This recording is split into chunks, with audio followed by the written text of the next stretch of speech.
Selamat pagi, berjumpa kembali bersama Ibu Reni di pelajaran agama hari ini. Anak-anak, hari ini kita akan belajar agama dengan tema kisah Esau dan Yakub. Silahkan kalian menyiapkan alat tulis untuk mengikuti pelajaran agama ya. Baik anak-anak, sebelum memulai pelajaran kita berdoa dulu ya. Dalam nama Bapa dan Putra dan Roh Kudus, amin. Tuhan yang baik, bantulah kami untuk memilih sesuatu yang lebih berguna untuk mencapai cita-cita kami. Amin. Dalam nama Bapa dan Putra dan Roh Kudus, amin. Anak-anak, apa sih cita-cita kalian? Nah, di sini Ibu tampilkan ada seorang pilot.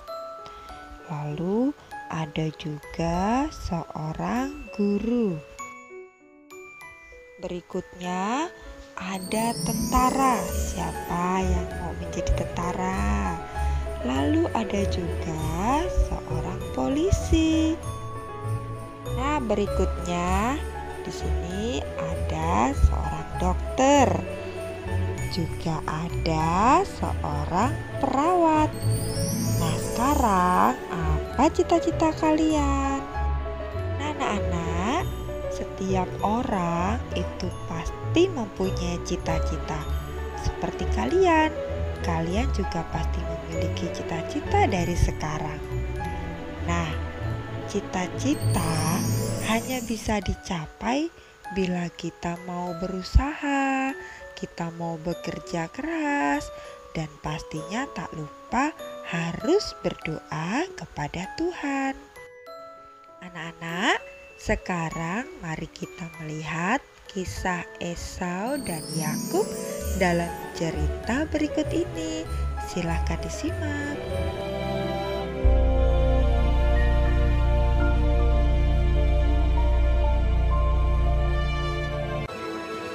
Abraham mencapai umur 175 tahun, lalu ia meninggal. Setelah Abraham mati, Allah memberkati Ishak, anaknya itu, dan Ishak diam dekat sumur Lahai Roi.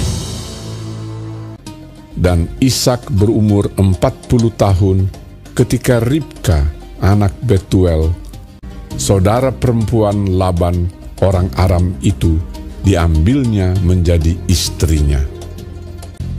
Berdoalah Ishak kepada Tuhan untuk istrinya, sebab istrinya itu mandul. Tuhan mengabulkan doanya, sehingga Ribka istrinya itu mengandung. Tetapi anak-anaknya bertolak-tolakan di dalam rahimnya, dan ia pergi meminta petunjuk kepada Tuhan. Firman Tuhan kepadanya, "Dua bangsa ada dalam kandunganmu, dan dua suku bangsa akan berpencar dari dalam rahimmu. Suku bangsa yang satu akan lebih kuat dari yang lain, dan anak yang tua akan menjadi hamba kepada anak yang muda." Ishak berumur 60 tahun pada waktu mereka lahir. Memang anak kembar yang di dalam kandungannya. Keluarlah yang pertama, warnanya merah. Seluruh tubuhnya seperti jubah berbulu. Ia dinamai Esau. Keluarlah adiknya. Tangannya memegang tumit Esau. Ia dinamai Yakub. Lalu bertambah besarlah kedua anak itu. Esau menjadi seorang yang pandai berburu, seorang yang suka tinggal di padang. Ishak sayang kepada Esau, sebab ia suka makan daging buruan. Tetapi Yakub adalah seorang yang tenang, yang suka tinggal di kemah. Tetapi Ribka kasih kepada Yakub. Pada suatu kali, datanglah Esau dengan lelah dari padang. Yakub sedang memasak sesuatu.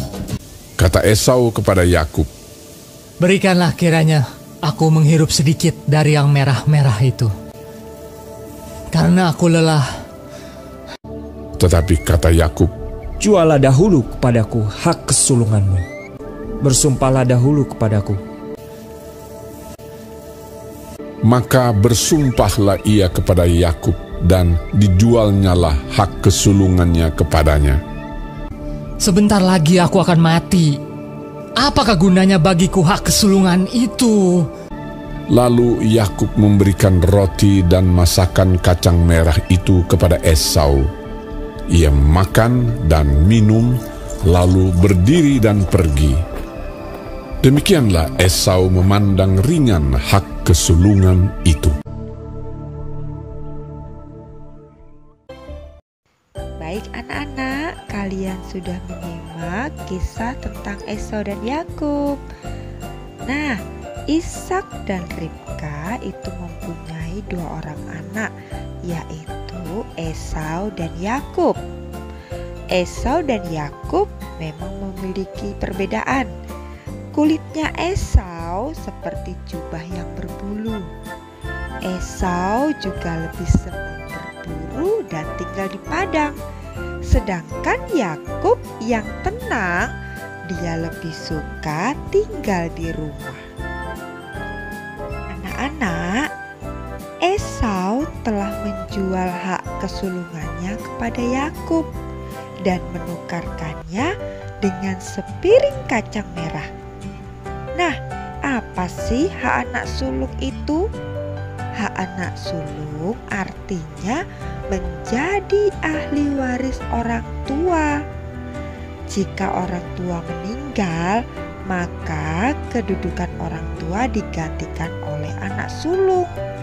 Itu berarti ia mewarisi seluruh kekayaan dan tanggung jawab orang tua.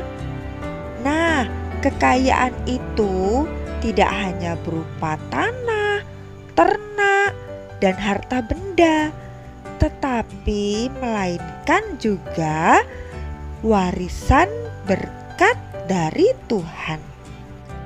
Nah, anak-anak, Ibu sudah menjelaskan materi kisah Esau dan Yakub. Sekarang kalian mencoba menjawab beberapa pertanyaan berikut ini. Yang pertama, siapa nama orang tua Esau dan Yakub? Kedua, tuliskan sifat Esau. Yang ketiga, tuliskan sifat Yakub. Keempat, apa arti hak anak sulung?